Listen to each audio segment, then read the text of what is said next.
Sarah Mitchell had never been particularly interested in social media, but on a rainy Thursday evening in October 2021, boredom and a glass of wine had led her to scroll mindlessly through Instagram's Explore page. At 28 years old, Sarah lived alone in a small one-bedroom apartment in Portland, Oregon, where she worked as a freelance graphic designer and spent most of her free time with her rescue cat, Oliver, and her collection of houseplants that she somehow managed to keep alive despite her chaotic schedule. Sarah's life was comfortable but unremarkable, the kind of routine existence that millions of people lived in cities around the world. She woke up at 7:15 each morning, made coffee in her French press, fed Oliver, and spent her days working on design projects for small businesses and nonprofit organizations. Her evenings were typically spent reading, watching Netflix, or tending to her plants while Oliver supervised from his favorite perch on the windowsill. But as Sarah scrolled through her Instagram feed that Thursday night, she stopped at a photo that made her wine glass freeze halfway to her lips. The image showed a small apartment living room that looked exactly like her own. Not similar, not reminiscent, but identical in every detail she could see. The same navy blue sofa she had bought from a thrift store 2 years earlier, the same vintage coffee table she had rescued from a garage sale, even the same arrangement of plants on the windowsill. Sarah stared at the photo, trying to make sense of what she was seeing. The account belonged to someone named Emma Clark, whose profile indicated she lived in Brighton, England. Sarah had never been to England, had never heard of Emma Clark, and couldn't imagine how someone on the other side of the world could furnish their apartment to match hers exactly. Curious and slightly unsettled, Sarah began looking through Emma's other posts. What she found made her heart race with confusion and disbelief. Photo after photo showed elements of what appeared to be Sarah's own life. A gray tabby cat that looked identical to Oliver, sleeping in the same positions on the same windowsill. A desk set up for freelance work that matched Sarah's own workspace down to the specific brand of laptop and the arrangement of pens and notebooks. Even a photo of a coffee cup that was identical to Sarah's favorite mug, sitting on what appeared to be the same vintage coffee table. Sarah spent the next 3 hours going through every photo Emma had posted over the past 2 years, and with each image, her confusion deepened. The apartments were obviously different. Emma's had different windows and slightly different wall colors, but the furniture, decorations, and overall aesthetic were so similar that they could have been staged by the same interior designer. More disturbing were the lifestyle similarities Sarah observed in Emma's posts. Emma appeared to be a freelance graphic designer, just like Sarah. She posted photos of design projects that were remarkably similar to work Sarah had done for her own clients. Emma's cat was named Oliver, the same name Sarah had given her cat. Emma even appeared to have the same daily routine, posting morning photos of coffee, and her cat, that matched the timing and style of photos Sarah took, but rarely shared online.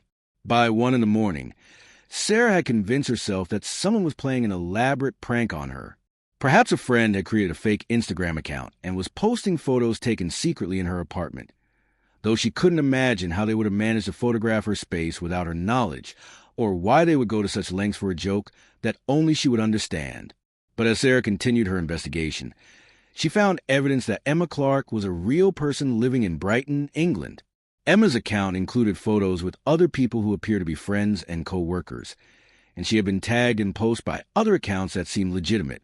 Emma had also posted photos around Brighton that showed local landmarks and businesses, proving that she was actually located in England rather than secretly living in Portland. Unable to sleep, Sarah decided to send Emma a direct message, despite the awkwardness of contacting a complete stranger about something that sounded completely insane. "Hi, Emma," Sarah wrote. "I know this is going to sound weird, but I came across your Instagram, and I'm stunned by how similar our lives seem to be. I live in Portland, Oregon, and I have the same apartment setup, the same cat, also named Oliver, and I'm also a freelance graphic designer. I'm probably wrong, but the similarities are so striking that I had to reach out. Would you be interested in comparing notes?"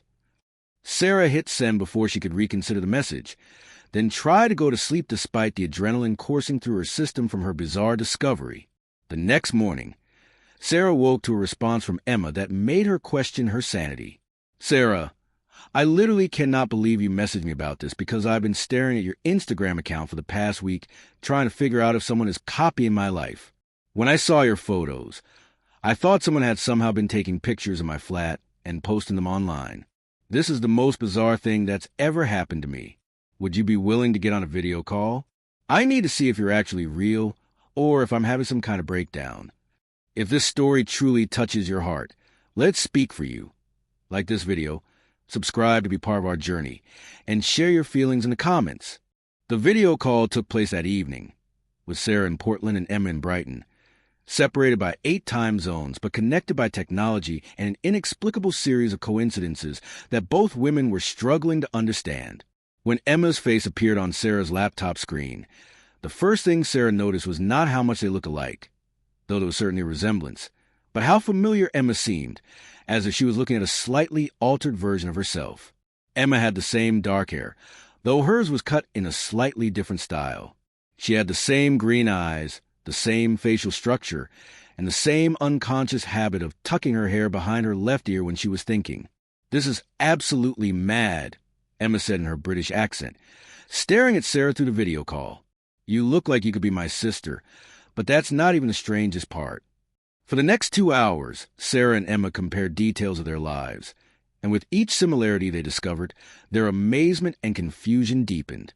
Both women had been born in 1993, just 6 weeks apart. Both had studied graphic design in university. Both had moved to their current cities in 2019, and both had signed leases on their apartments during the same week in September of that year. Both women had adopted cats from local shelters within days of each other, and both had chosen the name Oliver, without consulting any friends or family about the decision. Both cats were gray tabbies with identical markings, including a distinctive white patch on their chests.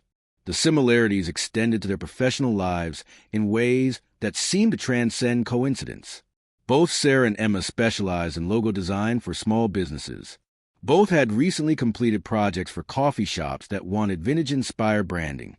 Both had raised their freelance rates at the beginning of 2021, and both had struggled with the same client management issues that plague independent contractors. Even their personal habits and routines aligned in disturbing ways.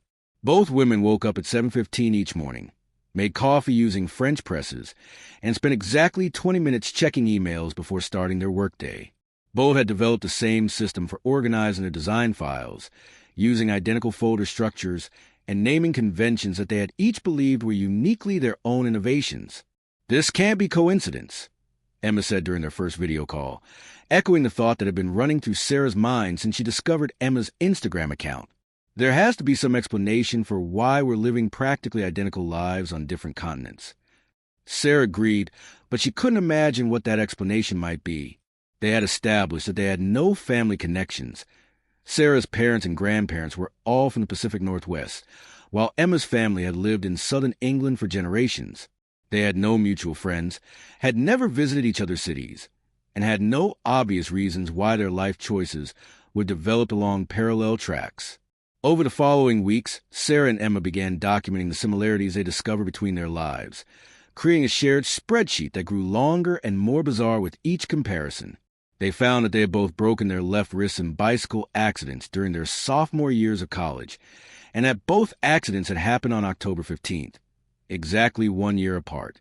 They had both been in serious relationships that had ended badly in early 2020, and when they compared notes about these relationships, they discovered that both men had been named David, both had been accountants, and both relationships had ended with almost identical arguments about commitment and future plans. Even more disturbing were the smaller details that seemed too specific to be coincidental.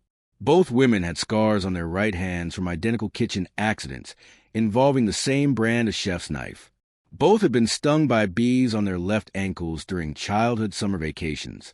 Both had developed lactose intolerance at age 24 and had switched to the same brand of oat milk. Their consumer choices aligned in ways that suggested either elaborate coordination or some kind of shared decision-making process that transcended normal human experience. They shopped at equivalent stores in their respective cities, bought the same brands of coffee, used the same skincare products, and even wore the same sizes in clothing from the same international retailers. "I ordered a new winter coat last week," Emma mentioned during one of their weekly video calls, "and I'm almost afraid to tell you about it because I suspect you probably bought the same one." Sarah's response confirmed Emma's suspicion. She had indeed ordered an identical coat from the same retailer, in the same color, on the same day that Emma had made her purchase. As their documentation of similarities continued, Sarah and Emma began to feel that they were uncovering something that challenged basic assumptions about human individuality and free will. If two people could make identical choices consistently without any communication or coordination, what did that say about the nature of personal agency and decision-making? The question became more pressing when Sarah and Emma realized that their parallel choices were continuing in real time. During their video calls, they would often mention plans or decisions they were considering, only to discover that the other person was contemplating identical actions. "I've been thinking about taking a pottery class," Sarah mentioned during a December video call, "though I have no idea why I'm suddenly interested in ceramics." "That's terrifying," Emma replied, "because I literally signed up for a pottery class yesterday, and I've never had any interest in pottery before in my life." This pattern repeated itself with increasing frequency. Both women decided to learn Spanish at the same time, using the same language learning app and progressing through lessons at an identical pace. Both began reading the same books, often starting and finishing them within days of each other despite having no discussions about their reading choices. Most unnervingly, both women began experiencing the same dreams, detailed narratives that they would describe to each other with remarkable consistency. The dreams often featured locations that neither woman had ever visited in real life, but that both could describe with identical precision. "I dreamed about a red barn surrounded by sunflowers," Sarah mentioned during one conversation, "and there was a windmill in the background that made a specific creaking sound." Emma's response sent chills through both women. "I had the exact same dream 3 nights ago, down to the creaking windmill. I even drew a sketch of it because it seemed so vivid and real." The shared dreams led Sarah and Emma to wonder whether their connection involved some kind of psychic or supernatural element that couldn't be explained through conventional understanding of human experience. They began researching cases of telepathy, psychic twins, and other paranormal phenomena that might account for their parallel lives. But their research also led them to explore more conventional explanations, including the possibility that their similarities resulted from shared genetics that they hadn't yet discovered. Both women decided to take DNA tests through the same genealogy service, hoping to determine whether they were related in ways that might explain their parallel development. The DNA results, which arrived in February 2022, provided some answers while raising even more questions. Sarah and Emma were indeed related, but not in the way either had expected. According to the genetic analysis, they were half-sisters who shared the same biological father. This revelation sent both women into intensive research about their family histories, working with genealogists and accessing adoption records that had previously been sealed. What they discovered was a story of family secrets, hidden relationships, and separated siblings that explained some aspects of their parallel lives, while making others even more mysterious. Sarah's mother, Linda Mitchell, had been in a relationship with a British man named James Clark during a semester abroad program in London in 1992. The relationship had ended when Linda returned to the United States, and she had discovered she was pregnant after she was already back in Portland. Linda had never told James about the pregnancy, and Sarah had grown up believing that her legal father, Robert Mitchell, was her biological parent. Meanwhile, Emma's mother, Patricia Clark, had been James Clark's wife, though their marriage had been troubled by James's affairs and frequent absences. Emma had grown up knowing that James was her father, but the family had never discussed his relationships with other women or the possibility that Emma might have half-siblings she had never met. James Clark had died in a car accident in 2015, taking with him any first-hand knowledge of his relationships and potential children. But genealogical research confirmed that he was indeed the biological father of both Sarah and Emma, making them half-sisters who had been raised on different continents without any knowledge of their shared parentage. The discovery of their sisterhood explained some of the physical similarities between Sarah and Emma, as well as some of their shared personality traits and preferences. Identical genetic inheritance could account for similar interests, compatible decision-making styles, and even some of the consumer choices that had aligned so closely between them.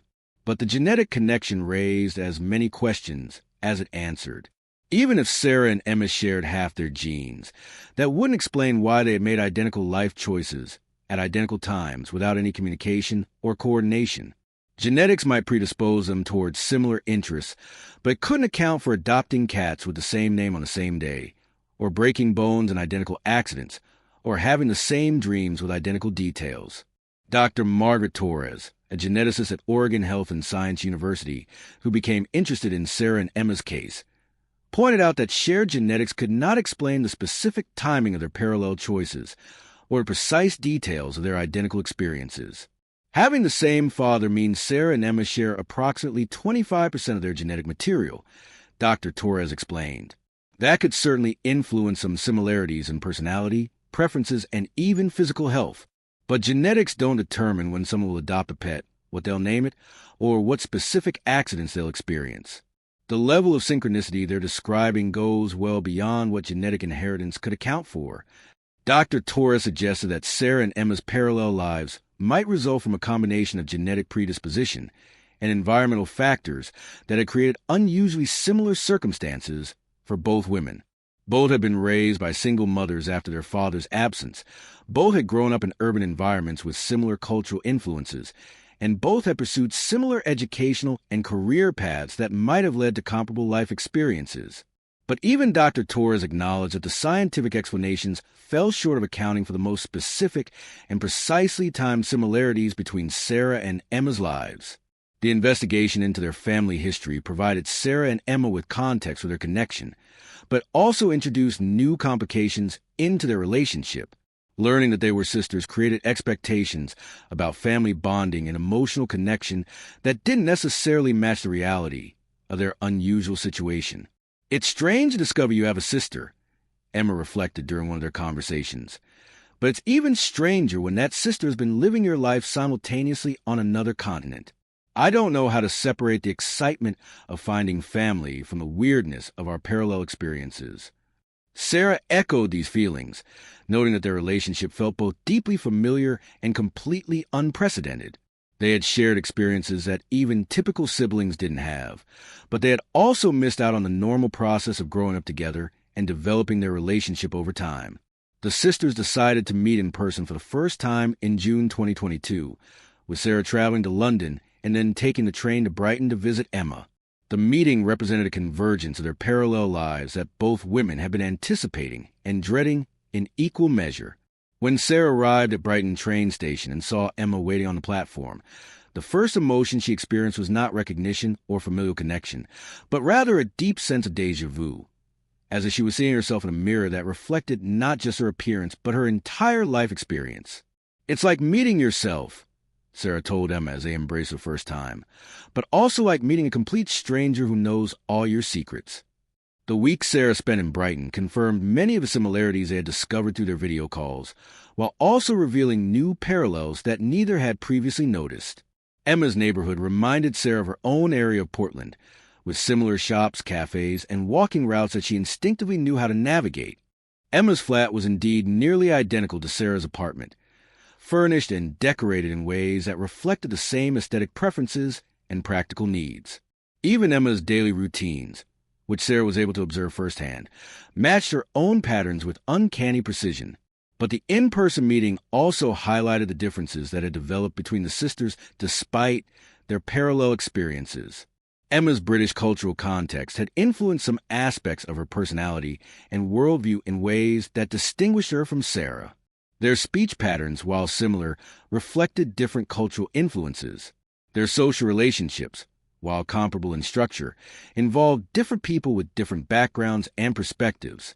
Were like the same person living in two different movies, Emma observed during Sarah's visit, with the same basic plot but different supporting casts and slightly different settings.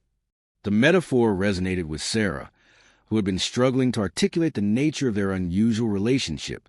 They were clearly separate individuals with their own thoughts, feelings, and perspectives, but their life experiences had been so parallel that they often felt like different versions of the same person rather than distinct individuals who happened to be related. During Sarah's visit, the sisters conducted an experiment to see whether their parallel decision-making would continue when they were in the same location. They spent a day making choices together, what to eat, where to go, what to buy, and found that their preferences aligned consistently, but not completely. They both preferred the same type of coffee shop, but they chose different items from the menu. They both were drawn to the same clothing store, but they selected different items that reflected their individual styles within their shared aesthetic preferences. The experiment suggested that their parallel lives resulted from similar decision-making frameworks rather than identical thought processes. They approached choices using comparable criteria and values, which led to similar outcomes, but they still maintained individual agency and personal preferences within those frameworks. This understanding provided both women with a sense of relief about maintaining their individual identities, while also celebrating their unique connection. They were sisters who had lived remarkably parallel lives, but they were still separate people with their own goals, relationships, and futures to create. Sarah's return to Portland marked the beginning of a new phase in both sisters' lives, as they worked to integrate their relationship while continuing to pursue their individual paths. They maintained regular contact through video calls, but they also began making more deliberately different choices to ensure that they developed as distinct individuals rather than continuing to live as mirror images of each other. Emma decided to specialize in environmental design projects, while Sarah focused on work with nonprofit organizations.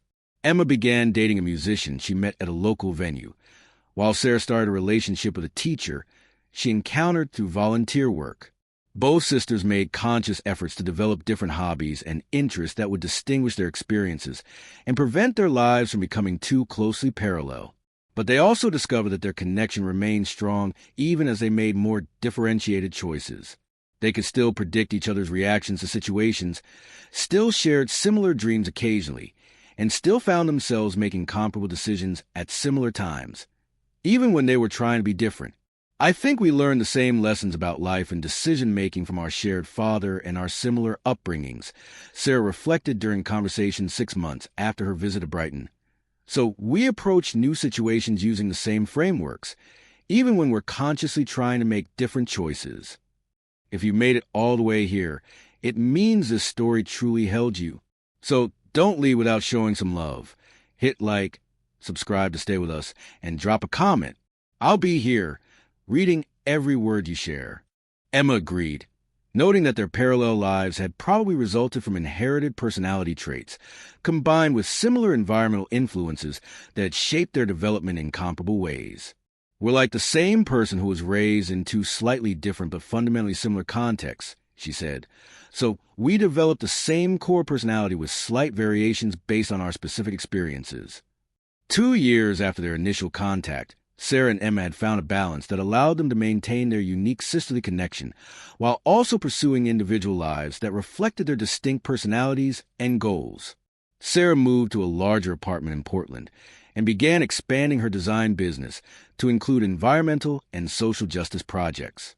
Emma relocated to London to be closer to professional opportunities in the design industry while maintaining her focus on environmental sustainability. The sisters visited each other twice a year and maintained regular contact through technology, but they had also established independent social networks and romantic relationships that gave them individual identities beyond their parallel experiences. Their story attracted attention from researchers studying genetics, synchronicity, and human behavior. Several universities invited Sarah and Emma to participate in studies about twins, genetic influence on behavior, and unusual cases of family resemblance. The sisters chose to participate in some research projects while maintaining privacy about other aspects of their relationship. Dr. Torres, the geneticist who had initially consulted on their case, published a paper about Sarah and Emma's experiences that contributed to academic discussions about the relative influence of genetics versus environment on human development. The case became a reference point for studies about separated siblings and the ways that genetic inheritance can manifest in unexpected similarities between family members who are raised apart. But for Sarah and Emma personally, the scientific explanations mattered less than the human connection they had discovered and the way their relationship had enriched both their lives. They had each gained not just a sister, but also a unique perspective on their own identity and life choices. Meeting Emma taught me that some of the things I thought were uniquely my own, my interests, my preferences, my decision-making style, are actually partly inherited from family I never knew I had, Sarah reflected. But it also showed me that even when two people have very similar starting points, they can still become distinct individuals with their own contributions to make the world. Emma echoed these insights, noting that their parallel experiences had helped her understand the difference between being shaped by genetics and family influence versus being determined by those factors. We had similar trajectories because we started with similar raw materials and similar environmental influences, she said, but we're still responsible for the specific choices we make and the specific lives we create from those starting points. 5 years after their initial contact, Sarah and Emma had both established successful design careers that reflected their shared interests while also expressing their individual perspectives and values. Sarah's work focused on projects that promoted social justice and community empowerment, while Emma specialized in environmental sustainability and conservation messaging. Their romantic relationships had also developed in ways that reflected both their similarities and their differences. Sarah married her teacher boyfriend in a small ceremony in Portland that Emma attended as maid of honor. Emma entered a long-term partnership with her musician boyfriend, and they moved in together in a flat in London that reflected Emma's evolving aesthetic preferences. The sisters maintained their connection while also respecting each other's independence and individual growth. They had learned to celebrate their similarities while also nurturing the differences that made them distinct individuals rather than copies of each other. Their story continued to fascinate people who heard about their parallel lives and unlikely reunion. Sarah and Emma occasionally spoke at conferences about adoption, family connections, and the role of genetics in human development, but they generally prefer to focus on their individual lives and careers rather than their unusual story. "We're grateful for the connection we discovered," Sarah said during one interview, "but we're also committed to being our own people and creating our own individual legacies. The parallel lives brought us together, but our separate futures are what will define who we really are." Emma agreed, emphasizing that their relationship had taught both sisters about the balance between family influence and personal agency. "We learned that we share certain fundamental approaches to life because of our genetics and similar upbringings," she explained. "But we're still responsible for making our own choices and creating our own meaning from the opportunities we're given."